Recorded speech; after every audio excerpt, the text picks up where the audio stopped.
தெரியாது, இயேசுவை பற்றி எதுவுமே தெரியாது. யாரோ கட்டாயப்படுத்துனது நிமித்தமாய் அவள் அங்கே முன்னாடி வந்து உட்கார்ந்துருக்கிறா. இப்போ இவளுக்குள்ள ஓடுது, எல்லாரும் ஜெபிக்கிறாங்க, பைத்தியங்களை மாதிரி என்ன செய்யறாங்க, சத்தம் போடுறாங்க, ஆரவாரம் பண்றாங்க, கூச்சல் இடுறாங்க.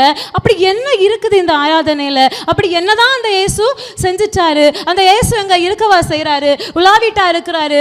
3 ஆணிகளை உடைச்சறிஞ்சிட்டு வெளியே வர முடியாத ஒரு தெய்வத்தை எல்லாம் இவங்க ஆராதிக்கிறாங்களேன்னு சொல்றாங்க. அல்லேலூயா. இவ யோசிக்கிறா, அவ உட்கார்ந்து யோசிச்சுட்டு இருக்கிறா.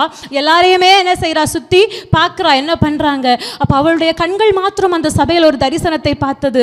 அந்த வாசலில் இருந்து ஒரு சிங்கம் கர்ஜனையான தோற்றத்தோடு வீர நடை போட்டு ஒரு சிங்கம் நடந்து வந்து பலிபீடத்தின் பக்கத்துல வந்து நின்னதான். அதன் சாயல் அப்படியே இயேசுவை போல மாற ஆரம்பிச்சது. ஹல்லேலூயா.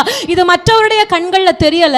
எந்த தங்கச்சி ஏளனமா நினைச்சாலோ, எதுவுமே இங்க நடக்கல, உண்மையிலே உலாவுகிற தெய்வம் ஒருவர் இல்லைன்னு நினைச்சாலோ, அந்த தங்கச்சியுடைய பார்வையில நம்முடைய இயேசு வெளிப்பட்டார். ஹல்லேலூயா. இன்னைக்கு நம் நடுவுலையும் அப்படித்தான் பரிசுத்த ஆவியானவர் என்ன செய்யறாரு, உலாவி கொண்டு இருக்கிறார். அதை யார் காண வாஞ்சிக்கிறீங்களோ, யார் அவருடைய அன்பை ருசி பார்க்கிறீர்களோ, அவர்களுக்கு மாத்திரம்தான் அந்த தரிசனம் காணப்படும்.